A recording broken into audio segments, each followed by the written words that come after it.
नमस्कार दोस्तों, स्वागत है आपका सिंपल एजुकेशन में। मैं हूं राजेंद्र कुमार। दोस्तों, आज की इस वीडियो में हम लोग बात करने वाले हैं कक्षा 9 की सामाजिक विज्ञान की पाठ्य पुस्तक अर्थशास्त्र के दूसरे अध्याय संसाधन के रूप में लोगों के बारे में। और इस संबंध में यह दूसरी वीडियो है। इससे पहले वाली वीडियो में हम देख चुके हैं कि मानव संसाधन का अर्थ क्या होता है, संसाधन कितने प्रकार के होते हैं और किस तरीके से स्वास्थ्य एवं शिक्षा मानव संसाधन निर्माण में महत्वपूर्ण भूमिका अदा करते हैं। आज की इस वीडियो में दोस्तों हम उससे आगे की परिचर्चा करेंगे। तो चलिए दोस्तों, बिना वक्त जाया किए हम देखते हैं मानव संसाधन के रूप में लोगों के बारे में। दोस्तों, आज की इस वीडियो की परिचर्चा हम आरंभ करेंगे मानव पूंजी निर्माण से। दोस्तों, हम जानते हैं कि मानव संसाधन बनने की संभावना सभी लोगों में समान रूप से निहित होती है और शिक्षा एवं स्वास्थ्य में निवेश करके इस संभावना को और अधिक बढ़ाया जा सकता है, विकसित किया जा सकता है। इसी को मानव पूंजी निर्माण कहा जाता है। मानव पूंजी निर्माण भी भौतिक पूंजी निर्माण की भांति किसी देश की उत्पादकता को बढ़ावा देता है। इसीलिए मानव पूंजी निर्माण अपने आप में एक महत्वपूर्ण आयाम है किसी देश की समृद्धि का। दोस्तों, हम जानते हैं कि मानव पूंजी या मानव संसाधन अपने आप में एक महत्वपूर्ण संसाधन है और यह भौतिक संसाधनों की अपेक्षा अधिक महत्वपूर्ण माना जाता है, क्योंकि मानव संसाधन की अनुपस्थिति में भौतिक संसाधनों का अपना कोई महत्व नहीं रह जाता। अर्थात जब तक इन संसाधनों का इस्तेमाल करने वाला मानव ना हो, तब तक इन भौतिक संसाधनों को कोई उपयोगिता नहीं रह जाएगी। इसीलिए मानव संसाधन अपने आप में एक सबसे महत्वपूर्ण संसाधन माना जाता है। दोस्तों, आपकी पाठ्य पुस्तक में 2 कहानियां दी गई हैं, जिनके माध्यम से हम देखते हैं कि मानव पूंजी में निवेश किस प्रकार से महत्वपूर्ण माना जाता है। इनमें एक कहानी सकल की है और दूसरी कहानी विलास नाम के व्यक्ति की है। मैं चाहूंगा कि इन कहानियों को संक्षेप में हम देखें और उसके बाद हम देखें कि इनका किस तरह से मानव संसाधन निर्माण से या मानव पूंजी निर्माण से संबंध है।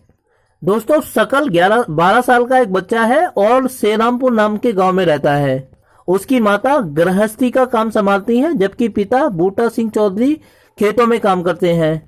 उसके साथ एक चाचा भी रहते हैं जो मैट्रिक परीक्षा पास कर चुके हैं, परंतु रोजगार न मिलने के अभाव में वो घर पर ही बेकार बैठे रहते हैं। सकल गृहस्थी का कामकाज संभालने में अपनी मां का साथ देता है और साथ ही अपने छोटे भाई बहनों की जिम्मेदारी भी संभालता है। सकल के माता पिता चाहते हैं कि सकल शिक्षित हो और अच्छी नौकरी करे, इसीलिए वो उसका दाखिला गाँव के पाठशाला में करवा देते हैं। सकल पढ़ने में अच्छा है, इसीलिए उसने बहुत जल्दी ही उच्चतम माध्यमिक परीक्षा पास कर ली। उसके माता पिता उसके बाद उसको एक कंप्यूटर पाठ्यक्रम में दाखिला दिलाते हैं और इसके लिए वो कुछ लोन भी लेते हैं। सकल पढ़ने में अच्छा था, इसीलिए उसने अच्छे अंकों के साथ अपने अध्ययन को पूरा किया और बहुत जल्दी ही उसे एक निजी कंपनी में नौकरी मिल गई। सकल ने अपने कार्य के दौरान एक महत्वपूर्ण सॉफ्टवेयर का निर्माण किया, जिसके कारण कंपनी के मालिक ने खुश होकर उसे पदोन्नति भी प्रदान की। तो दोस्तों, यह सकल की कहानी थी जिसके माता पिता ने उसके अध्ययन में निवेश किया।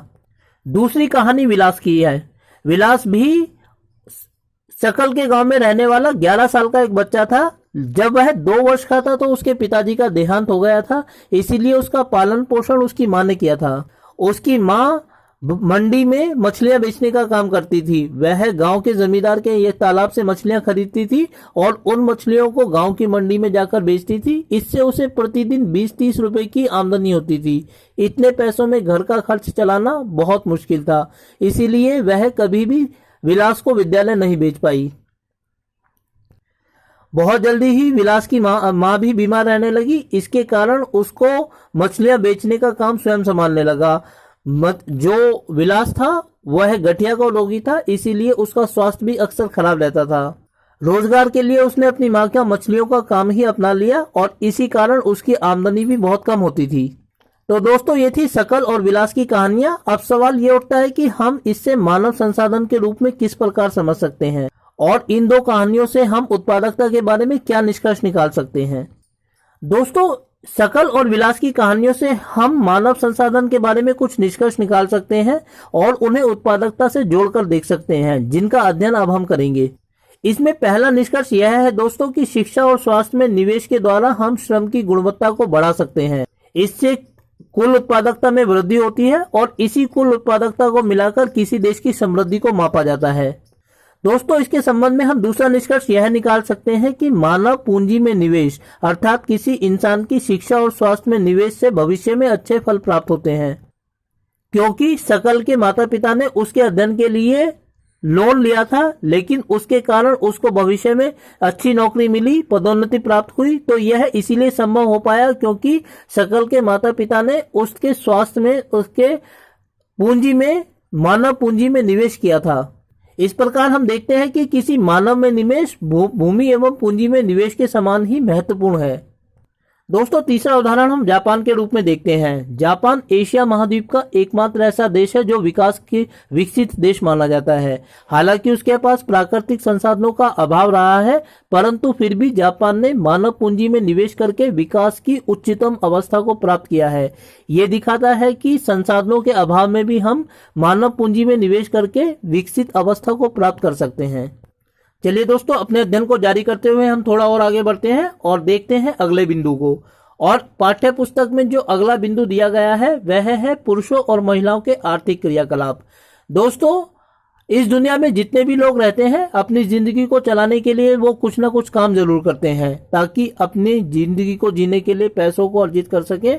और अर्थव्यवस्था के ऐसे 3 क्षेत्र हैं जिनमें से किसी एक क्षेत्र से सभी इंसान, कोई ना कोई व्यक्ति अर्थव्यवस्था के इन तीनों क्षेत्रों में से किसी एक क्षेत्र से अपनी आजीविका अर्जित करता है। तो अर्थव्यवस्था के ये 3 क्षेत्र कौन से हैं और कौन कौन सी गतिविधियां इसमें शामिल है, इसके बाद हम इसका अध्ययन करेंगे। सबसे पहले है प्राथमिक क्षेत्र। यह उस क्षेत्र को कहा जाता है जिसमें हम प्राकृतिक संसाधनों का उसी रूप में इस्तेमाल करते हैं जो जिस रूप में वे हमें प्राप्त हुए हैं, या उनके रूप को थोड़ा बहुत परिवर्तित कर देते हैं। इसके अंतर्गत कृषि, पशुपालन, मत्स्य पालन, मुर्गी पालन और खनन आदि को शामिल किया जाता है। कृषि इस क्षेत्र की एक महत्वपूर्ण गतिविधि है, इसीलिए इस क्षेत्र को, प्राथमिक क्षेत्र को कृषि क्षेत्र भी कहा जाता है। विलास और उसकी मां गीता इस प्राथमिक क्षेत्र से ही अपनी आजीविका अर्जित करते थे, क्योंकि वे दोनों ही मछली बेचने का काम करते थे। मछली हमें प्राकृतिक रूप से प्राप्त होती है, इसीलिए यह एक प्राथमिक क्रियाकलाप है। उसके बाद है दोस्तों द्वितीयक क्षेत्र। जिस क्षेत्र में हम प्राकृतिक संसाधनों को उपयोगी वस्तुओं में बदलने का काम करते हैं, उसे द्वितीयक क्षेत्र कहा जाता है। और इसके अंतर्गत उत्खनन और विनिर्माण को शामिल किया जाता है। प्राथमिक वस्तुओं को उपयोगी वस्तुओं में बदलने का काम उद्योगों में किया जाता है, तो इसीलिए इस द्वितीय क्षेत्र को औद्योगिक क्षेत्र भी कहा जाता है। दोस्तों अर्थव्यवस्था का जो तीसरा क्षेत्र है उसके अंतर्गत विभिन्न प्रकार की सेवाओं को शामिल किया जाता है। परिवहन, व्यापार, IT आदि इसके अंतर्गत शामिल होते हैं। और क्योंकि इसमें विभिन्न प्रकार की सेवाएं प्रदान की जाती हैं, इसीलिए इसको सेवा क्षेत्र भी कहा जाता है। शकल, जिसने कंप्यूटर का अध्ययन करके एक निजी फर्म में नौकरी प्राप्त की, वह अर्थव्यवस्था के इस तीसरे क्षेत्र में कार्यरत था, क्योंकि वह अपनी IT क्षेत्र में सेवाएं प्रदान कर रहा था। तृतीय क्षेत्र की खासियत यह होती है दोस्तों कि इसमें किसी वस्तु का निर्माण नहीं किया जाता, बल्कि जो वस्तुएं पहले से ही हमारे पास है, हम उसमें उसके प्रयोग को संभव बनाते हैं। इसके लिए हम अपनी सेवाएं प्रदान करते हैं। डॉक्टर, टीचर, वकील, इंजीनियर और विभिन्न प्रकार के सेवागार इसी क्षेत्र के अंतर्गत आते हैं। इन विभिन्न प्रकार की गतिविधियों को, सेवाओं को हम 2 भागों में विभाजित कर सकते हैं दोस्तों, आर्थिक क्रियाएं एवं गैर आर्थिक क्रियाएं। आर्थिक क्रियाएं उन क्रियाओं को कहा जाता है जिनका बाजार मूल्य होता है, जबकि गैर आर्थिक क्रियाएं उन क्रियाओं को कहा जाता है जिनका अपना कोई बाजार मूल्य नहीं होता। आर्थिक क्रियाओं को किसी देश की राष्ट्रीय आय में शामिल किया जाता है, जबकि गैर आर्थिक क्रियाओं को राष्ट्रीय आय के अंतर्गत शामिल नहीं किया जाता। दोस्तों यह एक ऐतिहासिक सच्चाई है कि गैर आर्थिक क्रियाएं मुख्य रूप से महिलाओं से जुड़ी हुई हैं, जबकि आर्थिक क्रियाएं मुख्य रूप से पुरुषों से जुड़ी हुई हैं। आर्थिक क्रियाओं के अंतर्गत हम देखते हैं कि शकल जो आय अर्जित करता है और उसके पिता बूटा सिंह चौधरी के जो खेतों से काम करते हैं, उनकी आय को राष्ट्रीय आय में शामिल किया जाता है।